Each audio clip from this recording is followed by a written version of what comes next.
Okay, time to take a look now at what's getting coverage in the French papers. Belle Lupton is with us in studio to do so. A very good day to you, Belle. Hello, Eve. Now, I believe this Greek austerity plan voted in by the French, by the Germans and so on throughout last week, still getting a lot of front pages and lines. It is. In France, it certainly is. Here's how it's playing in Le Parisien, which is a tabloid paper here in Paris. The man, it says here, the man who promised Greeks he'd unlock the coffers of the international creditors, or of Greece's international creditors, is now asking Greeks to make yet more financial sacrifices. So you've got a big picture here of Tsipras. They ask, is it a U-turn? Is it realpolitik? Political weakness? So Alexis Tsipras cast himself as the man standing on the barricades of Syntagma Square, and he now finds himself marching in step, frog marching behind those Eurozone officials. So Le Parisien asks what on earth is going on inside the head of Alexis Tsipras, inside that head of the Greek Prime Minister.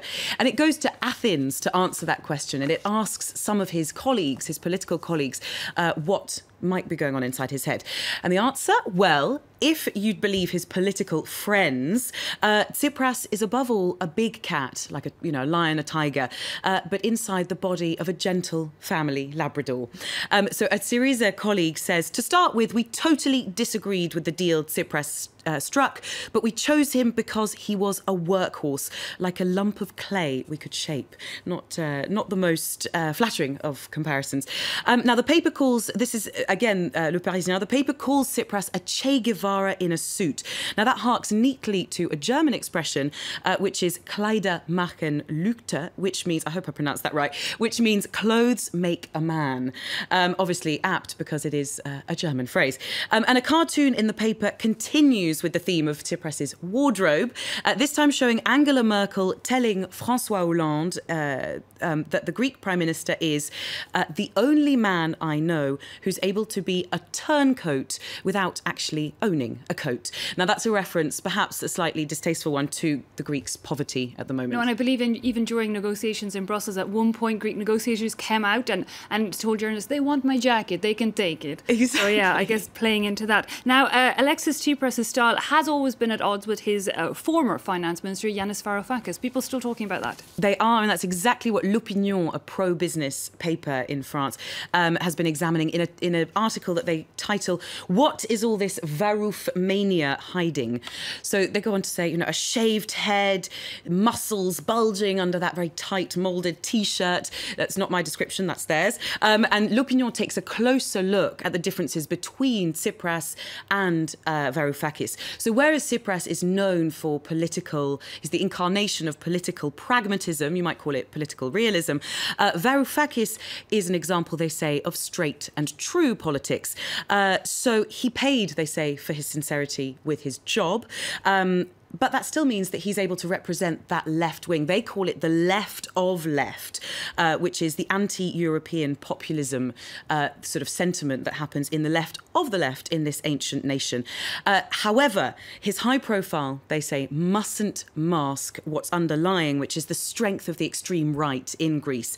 So L'Opinion worries here about the political radicalisation that's going on, not just within Greece, of course, but throughout Europe. Indeed, a lot of people jumping on this, saying it's proof that Europe and the euro doesn't work, etc., etc. Now, we've also seen a reaction from former IMF chief, a somewhat disgraced politician here in France, Dominique Strauss-Kahn. Yes, DSK says that he condemns the diktat, and he calls it the diktat, that was imposed by Germany on Greece. He says that if he'd been French president, because of course he was at one point thought to be, going to be running for president, he'd have done everything within his power to impose the idea of debt relief, some form of debt relief on Greece or for Greece. Over the weekend, he wrote an open letter to what he calls his German friends, a message which apparently profoundly annoyed the president's office, of course, according to Le Figaro here. Another French politician to have added his tuppence worth to this whole debate is Nicolas Sarkozy. Now, it's harder to know what he might have done as president because having praised initially the idea of the advantages of an eventual Grexit, an exit from the Eurozone for Greece, he now seems to have done a U-turn of his own. According to this business paper, so this is Les Echos, a business paper, the former president has gone markedly quiet ever since, on this Greek crisis, ever since a deal was struck. Strange. Well, François Hollande, for his point on an issue that's closer to home, he's been appealing to us all to buy more French meat. Now, this is because there's a crisis that's been hitting French farmers and French livestock farmers particularly.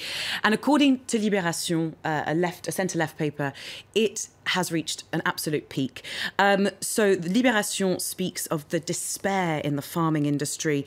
Farmers apparently say they're being pushed to ruin by the supermarkets, and they're obviously begging the government, they're entreating the government that they might be able to raise their prices in order to somehow save their profit margins.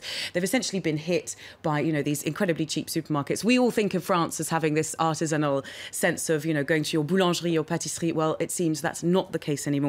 Now, Le Figaro carries on with this same story and points to protests that happened across the country last week, talking about the distress of the French countryside. It says several of the distributors had to pull out of the Tour de France, which only made matters worse because they were trying to avoid these protesters. One person, however, who didn't manage to avoid protesters or fellow amateur cyclists was Chris Froome, who had something drenched all over him, and it turned out that it was an amateur cyclist who poured urine all over him. Yeah, I heard that as soon as he crossed the finish line, he basically jumped off his bike to say what had happened. Yeah. I didn't fully understand why. It's something to do with this controversy exactly surrounding his very good performance, let's say, possibly too good to be true performance. Okay, Belle Lupton, thanks indeed for that French press review. Okay, that brings us to the end of this edition. Do take care.